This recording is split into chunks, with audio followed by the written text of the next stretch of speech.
Estos son los titulares que son noticia en el mundo y en Colombia, en la hora de la verdad.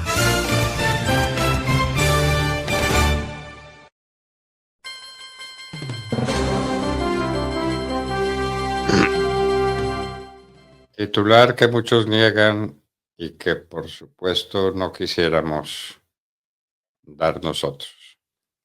El 35% de los hogares colombianos sufren hambre. Hambre en la tercera parte del país. Hambre. Eso es lo más escalofriante que a uno le pueden contar. Mientras Petro pronuncia discursos y mientras compra congresistas y mientras monta en aviones raros, hambre en el 35% de los hogares colombianos. El cambio, qué horror. Colombia, doctor Fernando, se ha ubicado, según la CEPAL, en el segundo país más pobre de América Latina para el año 2023. La pobreza extrema afectó al 30% de la población y un reflejo de eso es, por supuesto, el nivel del hambre que hay en el país. Estas son las estadísticas, doctor Fernando, que probablemente el DANE no quiera mencionar o que no le importe, porque también habrá que decirle, los datos que está emitiendo hoy el DANE tienen discrepancias, según lo han afirmado expertos que han venido haciendo el análisis de precisamente cuál es la metodología que el DANE está utilizando para poder hablar de los programas de alimentos en el país. Y hay una crítica directa que tiene que ver con lo que está haciendo el Ministerio de Francia Márquez. 2 años del Ministerio de Francia Márquez, un presupuesto en el Ministerio de la Igualdad que supera los 270.000 millones de pesos, que es un programa de hambre cero o cosa por el estilo, que resulta no ha ejecutado doña Francia Márquez. Y para el año próximo, para el año 2025, pues se supone, se ha planteado un recorte para ese programa de cerca eh, para los programas de hambre de cerca de 400.000 millones de pesos. El caso es que si ahora no hay una situación no hay solución al tema del hambre en Colombia, no hay programas serios que atiendan el asunto, pues para el año 2025 va a ser muy difícil. Sigue habiendo una enorme corrupción en departamentos como La Guajira, como el Chocó, donde hay ineficiencia gubernamental, pero además, doctor Fernando, muchísima hambre. Nada ha cambiado Gustavo Petro con su política y lo grave es que la noticia es que es casi a la par la situación para el 30% de los hogares que cuando estábamos en el COVID-19. Qué horror, qué horror. Acusación contra Benedetti en la Corte Suprema de Justicia por el caso Fonade. Eso no lo están diciendo los demás, nosotros lo decimos.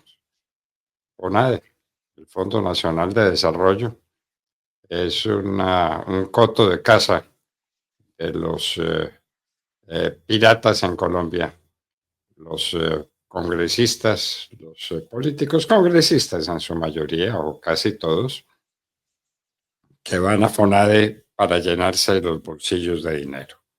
Benedetti acusado por la Corte Suprema de Justicia por ese tema.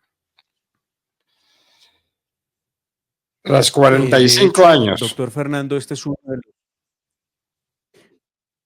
perdóneme, este es uno de los 7 procesos que hay en la Corte Suprema de Justicia contra el hoy asesor político de Gustavo Petro, Armando Benedetti.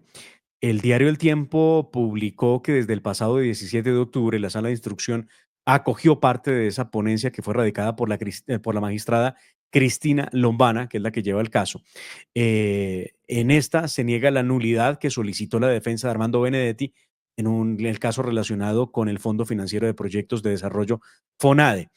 De acuerdo con la denuncia que fue interpuesta en el 2016 por el abogado Jaime Lombana, Armando Benedetti intervino presuntamente para favorecer con contratos a la sociedad cameral de certificación digital de la Cámara de Comercio de Bogotá, experta pues, en firmas digitales. El expediente señala que le habría dado instrucciones a su asesora Elsie Pinzón en la adjudicación del contrato ante Jorge Iván Henao, exdirectivo de FONADE. Este es el proceso que se adelanta entonces contra Armando Benedetti, uno de los 7 procesos ante la Corte Suprema de Justicia y que se mueve ahora en la Corte Suprema.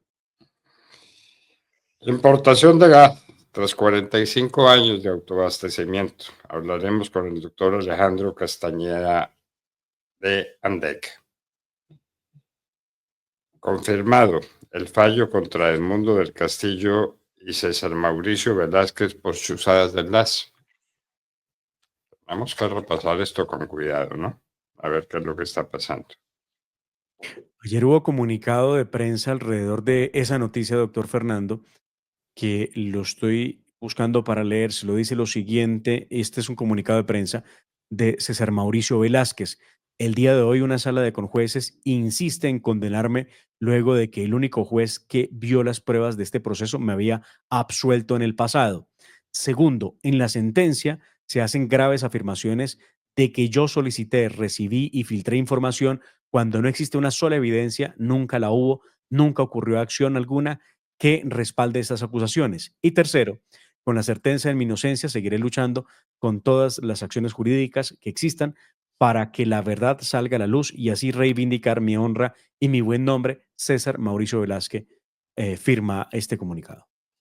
Bueno, personas muy connotadas y muy significativas en Colombia reciben esta noticia. Reunión de Sandra Ortiz y Olmedo López en la Casa de Nariño. Una pruebita que confirma las andanzas del ministro de Hacienda para ciertas finalidades non santas. Reforma tributaria para soportar el sistema general de participaciones. Se habla de eso. Otra reforma tributaria. Colombia está quebrada. ¿Con qué la curaremos? Está prácticamente hundida la reforma tributaria, doctor Fernando, que está planteando Gustavo Petro y su ministro de Hacienda, Ricardo Bonilla. El principal aspecto que empaña o que imposibilita hablar de reforma tributaria ha sido el descontento que hay en el Congreso de la República y cómo se están cuidando los congresistas de tener que ver con el ministro de Hacienda, hoy señalado nada más y nada menos que de comprar congresistas para lograr que se aprueben créditos internacionales para Colombia. La reforma tributaria no ha logrado tener el voto positivo de la bancada liberal y de la bancada conservadora en cuanto siquiera a su radicación para ver si hay algún acuerdo que permita darle trámite. Ambas bancadas, liberales y conservadores, anunciaron el voto negativo de la iniciativa y, por supuesto, Cambio Radical y Centro Democrático seguirían el mismo destino en la medida en que son partidos de oposición. Y esto, doctor Fernando, a estas alturas de la vida, hoy estamos a 4 de diciembre, hace sencillamente inviable, imposible que se presente una reforma tributaria y que logre tramitarse antes de acabar la legislatura. Así que lo grave de todo esto es que el gobierno está enredado en estos momentos porque no va a poder decretar un presupuesto de 523 billones de pesos y tendrá que someterse al decreto del año pasado por 511 billones de pesos. Lo que se ha dicho insistentemente, doctor Fernando, es que en este momento Colombia enfrenta un déficit en el presupuesto superior a los 30 billones de pesos. Incluso algunos hablan de 40 billones de pesos. Pero al gobierno de Gustavo Petro no le importa. Y la única forma de sostener semejante presupuesto es a través de una reforma tributaria con la que le saquen más plata a los colombianos. Sigue el drama del asesinato del joven Juan Felipe Rincón, hijo del inspector general de la policía. El sospechoso quedó en libertad y la justicia penal militar asumió el cargo o el proceso contra el escolta. El dólar a cerca de 4.500 pesos. Liberación de ELN. Terror de las víctimas. Están liberando bandidos del ELN. Las víctimas están llenas de pavor.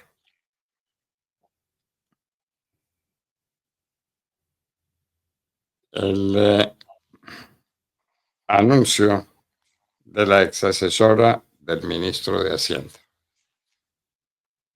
Una declaración, un audio, donde las cosas aparecen con unos perfiles sencillamente dramáticos.